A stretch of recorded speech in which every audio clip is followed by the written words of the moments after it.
ওনারা অন্ধকারে নামাজ পড়তেন আউয়াল ওয়াক্তে। আমরা তো দেরি করে পড়ি, সুন্নাহ অনুযায়ী আগে আগে পড়া ভালো। আপনি মসজিদুল হারামে গেলে দেখবেন যে কত আগে ফজর পড়ে, ফজরের 1-1.5 ঘন্টা পরে সূর্য ওঠে, ঠিক কিনা? তো সে একবার ছদ্মবেশে ফজরের সময় প্রথম কাতারে যে হাজির, আসলে কিন্তু মাজুসি সূর্যের পূজা করে, খঞ্জরটা নিয়ে এসে দাঁড়ালেন। ওমরে ফারুক ফজরের সময় ঢুকলেন, বললেন আকিমিস সালাহ, একামত দাও। একামত দেয়া হলো। ওমরে ফারুক আল্লাহু আকবার বলে অন্ধকারে ফজরের সালাত শুরু করলেন। প্রথম রাকাত যখন পড়ে ফেললেন, রুকুতে যাবে, ইন দা মিন টাইম সে খঞ্জর বের করে ওমরে ফারুককে 3টা স্টেবিং করেছে। একটা নাভিতে মারার সাথে সাথে নাভিটা কেটে গেল, আর একটা এই পাশে পাজরে, আর একটা পেটের মাঝখানে, পেটও কেটে গেল। ওমরে ফারুক বললেন কাতালানি আল কালব, এক কুকুর আমারে মেরে ফেলেছে। ওমরে ফারুককে পিছনে নিয়ে যাওয়া হলো। আব্দুর রহমান ইবনে আউফকে টেনে ইমামতির জায়গায় নেওয়া হলো, আর সে কাতারের মাঝখান দিয়ে খঞ্জর ঘুরাতে ঘুরাতে আগাতে লাগলো। ওর খঞ্জরের আঘাতে 7 থেকে 8 জন সাহাবী স্পট ডেথ, জায়গায় শেষ।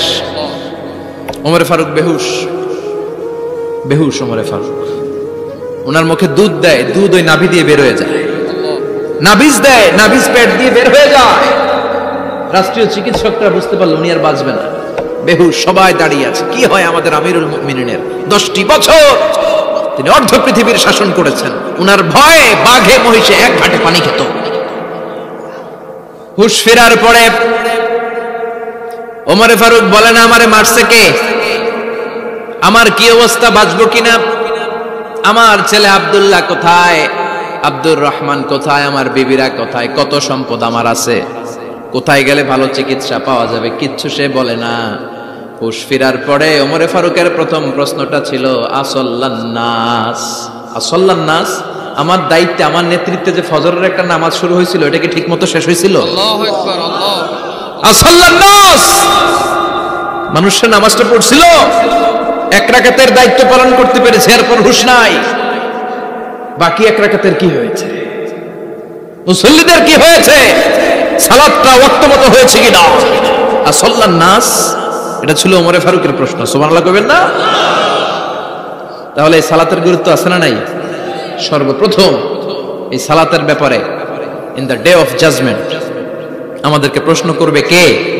সালাতে কায়েম করো, সালাতে কায়েম করো, হবে সম্মানী তুমি, হবে জান্নাতি তুমি, হবে সম্মানী তুমি, হবে জান্নাতি তুমি, দিবে কাল হাসরে শীতল ছায়া আরশে আজিম, রব্বিয়াল আলা রব্বিয়াল আযীম, রব্বিয়াল আলা রব্বিয়াল আযীম। সুবহানাল্লাহ পড়েন।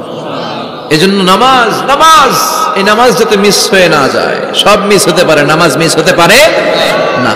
আল্লাহ তুমি বুঝার তৌফিক দান করো।